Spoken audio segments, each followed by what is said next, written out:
Yang lain dimohon berdiri ya.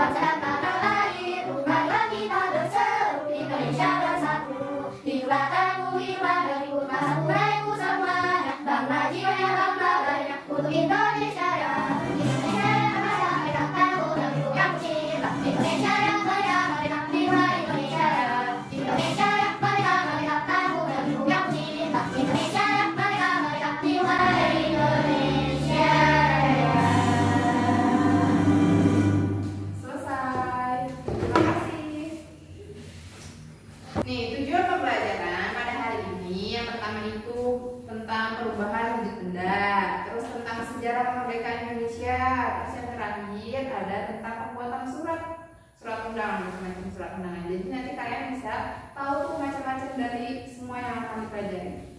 Oke? Kalau penyampaian tujuan pembelajaran, sekarang kalian udah mengetahui kan macam-macam tujuan pembelajaran pada hari ini. Kalian udah siap belum untuk belajar hari ini? Siap. Ya semangat. Siap gak? Siap. Kita mulai. Ada teks percakapan. Ada yang mau baca? Baca dulu. Assalamualaikum. Waalaikumsalam.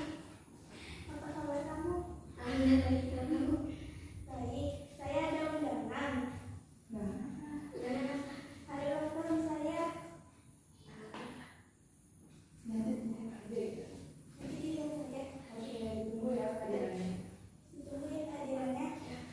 Terima kasih ya yang sudah berani untuk tampil di depan. Tadi udah bagus banget, kalian keren. Bukan dong.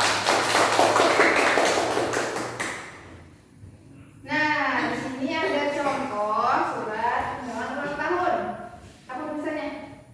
Birthday invitation. Birthday invitation itu apa sih?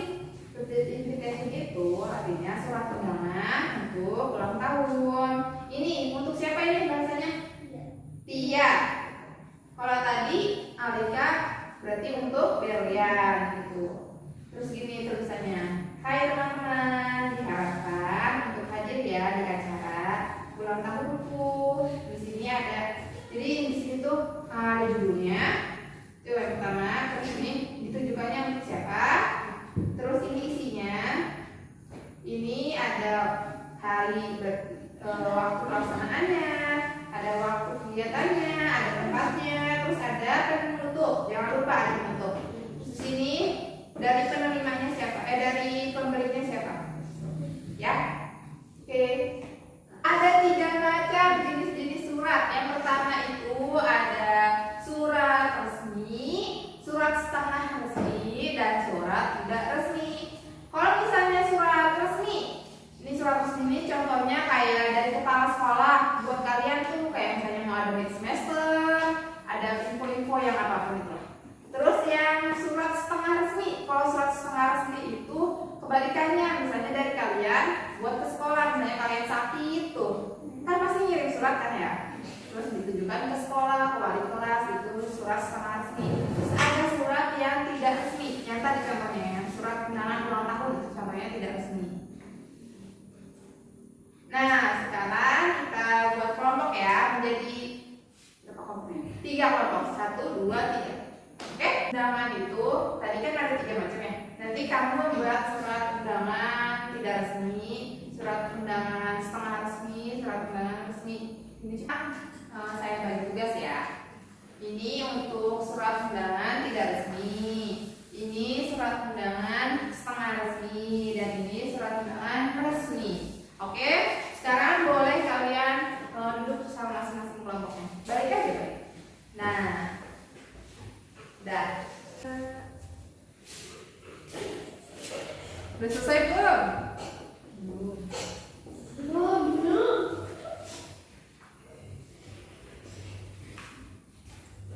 Susah Kak? Susah kan?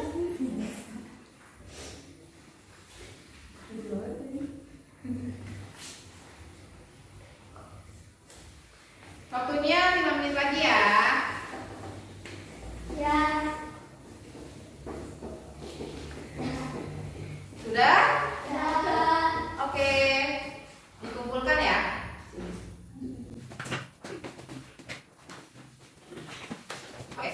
Nah, di sini ada tentang perubahan wujud benda. Perubahan wujud benda itu ada 3 golongan. Ada dari padat, terus cair, sama gas. Kalau misalnya dari gas ke padat, apa disebutnya?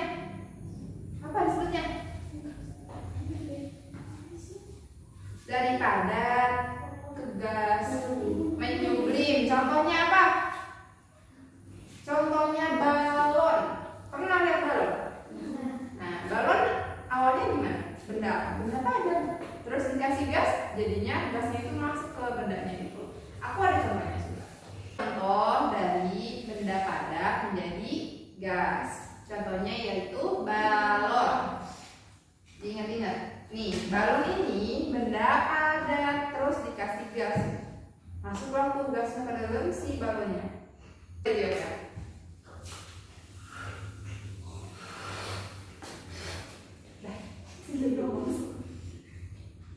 Nih.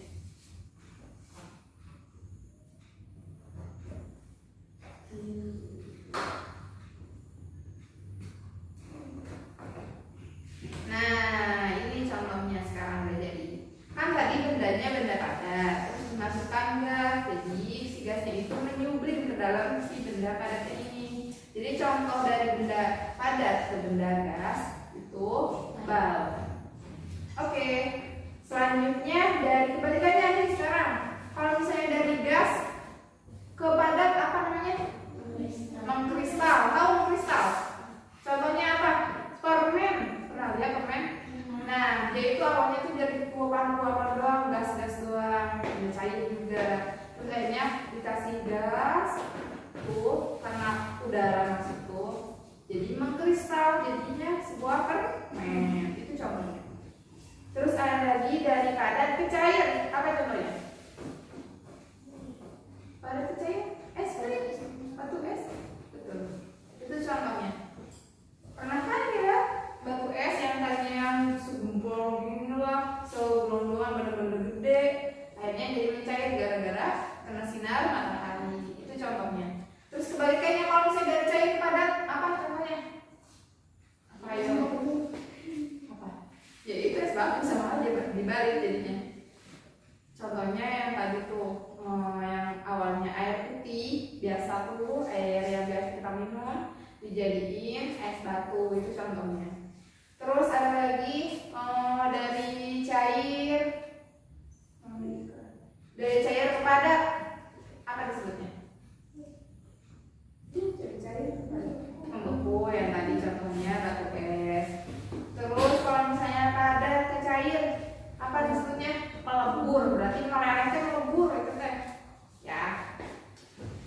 Terus ada lagi cair ke gas. Cair ke gas apa? Menguap. Contohnya apa dari cair ke gas? Itu benar. Kayak misalnya kalian masak air, pernah nggak masak air? Benar. Bantuin rumah di rumah masak air loh, masa iya nggak bisa? Kan suka ada ya dari air tuh, terus ada uapan asap-asapnya. Nah itu namanya menguap karena ada uapnya, makanya disebut menguap. Terus kebalikannya kalau misalnya dari benda apa? Dari gas ke air apa namanya? Mengembun. Pernah lihat gak embun?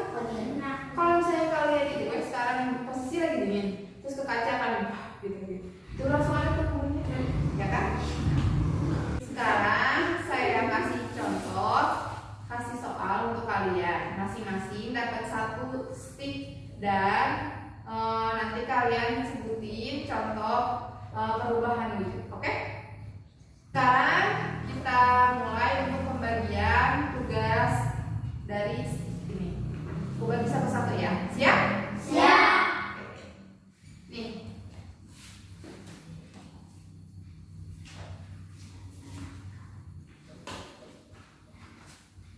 Dah. Sekarang dari kalian udah dapat tugasnya. Dimulai sekarang dari belakang kalian masing-masing contoh 1 aja. Mau itu mau menguap kek, mau mengembun kek, mau apapun kek, disebutin di sini. Oke? Siap? Ayo sekarang maju. Coba.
Indonesia.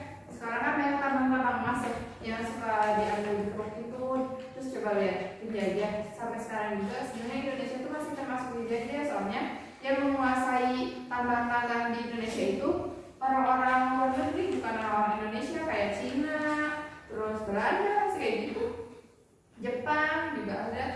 Jadi kita tuh sebenarnya belum benar-benar merdeka karena masih termasuk dijajah sama negara-negara asing. Gitu. Terus ada glory. Glory itu apa? Glory itu kejayaan. Kejayaan kayak kan di Indonesia banyak kerajaan-kerajaan tuh. Nah, si penjajah teh pengen menguasai Indonesia dari situ karena di Indonesia banyak kerajaannya, jadi pengen menguasai, kayak berkuasa lah intinya di Indonesia kayak gitu. Terus yang terakhir gospel. Gospel itu apa? Agama. Jadi di Indonesia kan mayoritasnya itu sebenarnya Muslim ya. Dari dulu juga yang pembawa pertama itu justru Muslim kan. Nah, mereka itu menyebarluaskan agama-agama mereka, khususnya agama-agama Kristen tuh, yang Katolik atau Protestan gitu. Makanya mereka itu pengen menjajah di Indonesia. Jadi tadi apa penyebab penjajah masuk ke Indonesia? Yang pertama, gold itu apa? Emas atau kekayaan alam di Indonesia. Terus glory itu apa? Kejayaan, karena memiliki banyak kerajaan di Indonesia. Terus yang terakhir, gospel. Apa gospel? Keagamaan, karena ingin menyebarluaskan agamanya. Nah, karena nih sekarang Indonesia termasuk sampai sekarang ini masih dijajah, ada upaya-upaya yang perlu dilakuin sama negaranya tersebut. Yang pertama, menanamkan rasa jiwa cinta tanah air. Jadi dia tuh bisa melestarikan pelestarian alam yang ada di Indonesia, bisa dengan rehabilitasi atau dengan apa lagi ya? Tidak membuang sampah, salah satu contoh kecilnya. Terus ada apa lagi? Melestarikan budaya. Di Indonesia kan banyak banget budaya yang beragam kan. Mulai dari budaya kita aja udah punya banyak suku kan. Ada suku Jawa, ada suku Sunda, ada suku Batak, macam-macam. Nah, itu tuh perlu kita lestarikan. Nah, perlu melestarikan budaya-budaya yang ada di Indonesia. Begitu. Terus yang nomor kedua, menolak campur tangan dari luar. Jadi kayak seharusnya pemerintah Indonesia itu lebih tegas supaya nggak ada tuh perusahaan-perusahaan asing yang menguasai di Indonesia. Jadi kita bisa leluasa gitu. Memperkuat sistem pertahanan dan keamanan rakyat semesta. Oke, terima kasih. Jadi ini nomor 4 itu poinnya memperkuat sistem pertahanan dan keamanan rakyat di Indonesia. Nah, salah satunya tuh kalau misalnya di Korea ya, ini mah contoh doang. Misalnya di Korea itu ada wajib militer, makanya itu kan salah satu bentuk upaya untuk memperkuat ketahanan atau pertahanan yang ada di negaranya tersebut. Kalau misalnya di Indonesia juga, sebenarnya kenapa di Indonesia nggak ada wajib militer? Karena militer di Indonesia itu udah termasuk bagus, jadi nggak perlu tuh namanya ada wajib militer untuk kaum laki-laki gitu. Nah, di sini mau bahas juga tentang pembangunan yang ada di Indonesia. Salah satu faktor pendukungnya yang ada di Indonesia ini, faktor pendukungnya itu SDM teh sumber daya manusia. Di Indonesia itu banyak banget ya penduduknya. Dan di Indonesia itu termasuk SDM yang paling banyak. Terus yang kedua ada SDA. Nah, SDA itu apa? Sumber daya alam. Jadi kalau SDM manusia, kalau SDA alam. Karena di Indonesia itu tadi yang karena salah satu tuh jadi pengen masuk ke Indonesia karena memang di Indonesia itu banyak banget kekayaan alam yang ada di Indonesia, makanya pengen masuk. Itu juga menjadi kekuatan bagi Indonesia untuk melakukan pembangunan di Indonesia. Nah, kekurangannya apa atau enggak faktor yang menghambat pembangunan di Indonesia? Faktor pembangunan yang menghambat itu yang pertama, walaupun di Indonesia banyak manusianya yang jadi tenaga kerjanya, tapi di Indonesia teh kualitasnya pada jelek-jelek, kerjanya tuh pada jelek-jelek, pada melehoi, pada malas di Indonesia teh. Soalnya kurang cepat juga iya, pokoknya dari segi kualitas SDM-nya itu kurang banyak tapi kurang menarik, kurang berkualitas, kinerjanya benar-benar kurang.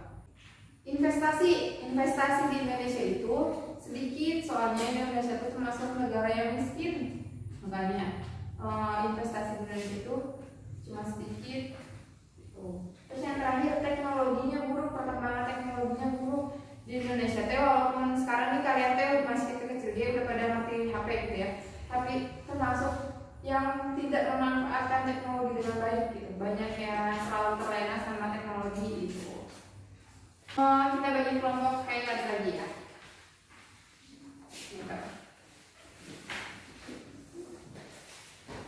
Setelah dibagi tadi kelompok, saya kasih tugas supaya kalian sebagai siswa dan siswi ini untuk mempertahankan kemerdekaan yang ada di Indonesia itu apa aja, oke? Saya kasih waktu 10 menit untuk mengerjakan ini tugasnya.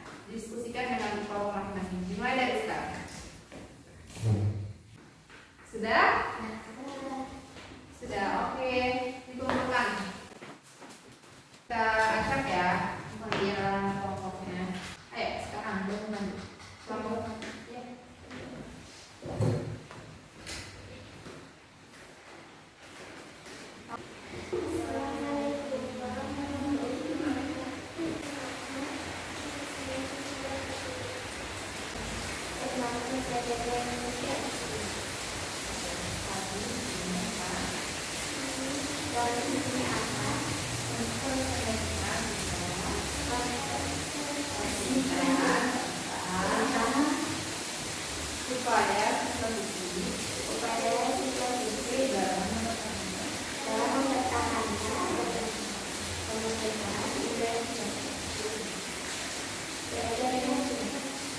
Oke, benar teman-teman.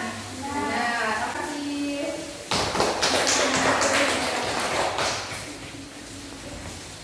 Kira apa yang kalian pelajari tadi?